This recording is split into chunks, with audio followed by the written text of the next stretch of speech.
Good luck, Commander.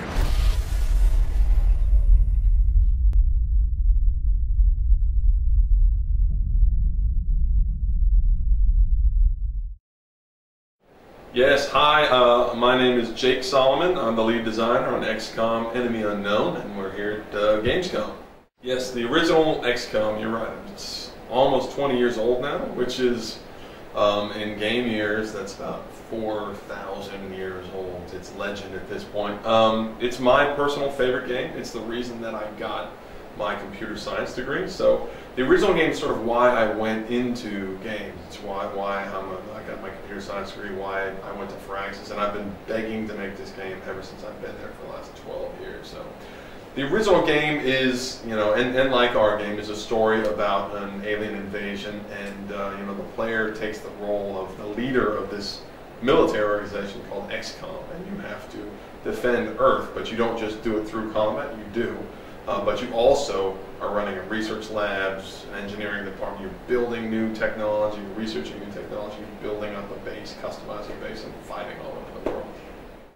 And those obviously aren't very common on console. And so, you know, obviously our PC interface, which we're showing at GamesCom for the first time, that's a very natural fit. You know, it being XCOM and having its original home there, it's a nice natural fit being a strategy and a tactical game. So with the console controllers, that was something we did right at the very beginning because, you know, we knew that it had to feel natural to people who wanted to play on a gamepad.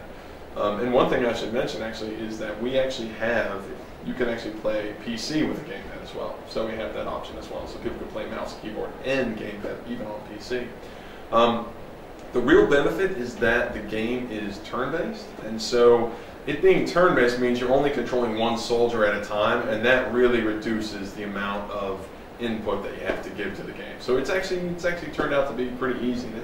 It's nice to see for people who are console gamers who never played the original. It seems to work out pretty well. I mean, it's punishing. It has, you know, we always say that the game has permanent consequences, and that is something that is definitely rare. I mean, games nowadays typically don't have those types of consequences. If you have a character and you love them and you level them up and you customize them, then they're typically safe. But in XCOM, they're not safe. When you make mistakes in XCOM, they die and they're gone. And so that type of, the reason we have that is because that's what allows you to have like real emotion in the game. So, you know, when you, let's say you lose a character in another single player game, you know, you're going to be like, oh, I messed up, I'll just reload.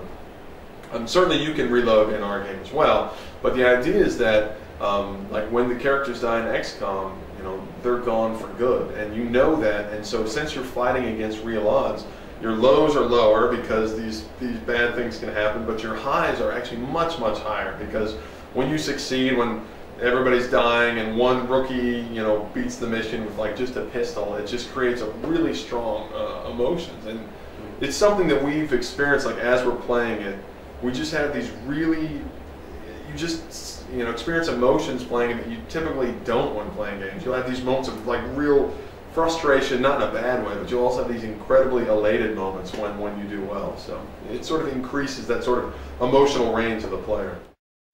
It depends. Yes. So when, yeah, I mean that's part of the strategy is that you don't know that option is going to come back up. Now you have a couple things you can do to reduce the panic, but yeah, I mean the game a couple of times is going to give you different choices like that, where it's, look, you can go here, you can go there. This country will be unhappy if you go over here. Or there are a lot of reasons why panic levels can rise, and so you're always sort of gambling. You're saying like, well, either I really want the reward from this country as opposed to this one, or this country is more important to me, you know, because it's on my continent I'm trying to defend. There are a lot of reasons why you may choose one or the other, and you're always gambling. You're always saying like, well, the panic level is going to rise, but they're not going to leave, and that's the problem. Is that countries at some point, when the panic level rises too high, they may leave, and you know, it's one of the unique things I suppose about XCOM that you can actually lose our game. Like there is a lose condition. If too many countries leave, the game will end. And so again, that's something even more different about the game. And so, You know, so the idea is that you're always sort of gambling, saying like, okay, well, I can go back there. Maybe there will be another mission later, or maybe I can launch a satellite over that country, which will reduce the panic there. So you have ways to bring panic down, but you're always taking a risk when you make a choice.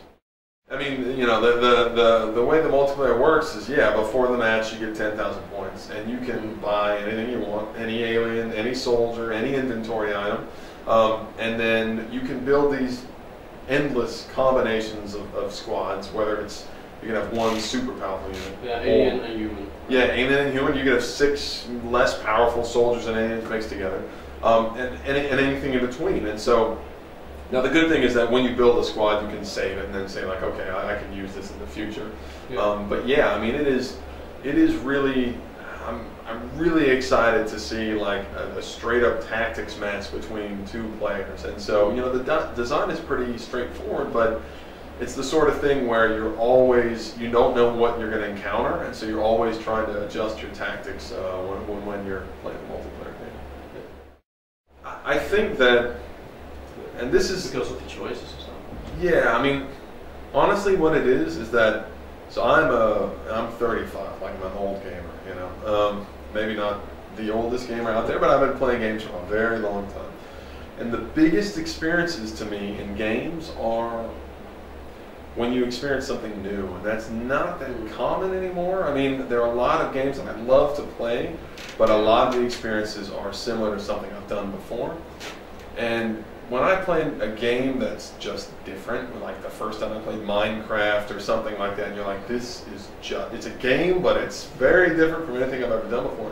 For me, that's like the biggest, like deepest experience for me as a gamer. And so that's probably what I'm most excited for, and what we really kind of hope to achieve, is that give people this opportunity to play a game unlike anything they've played for at least 20 years. So yeah, I mean, that's the hope anyway.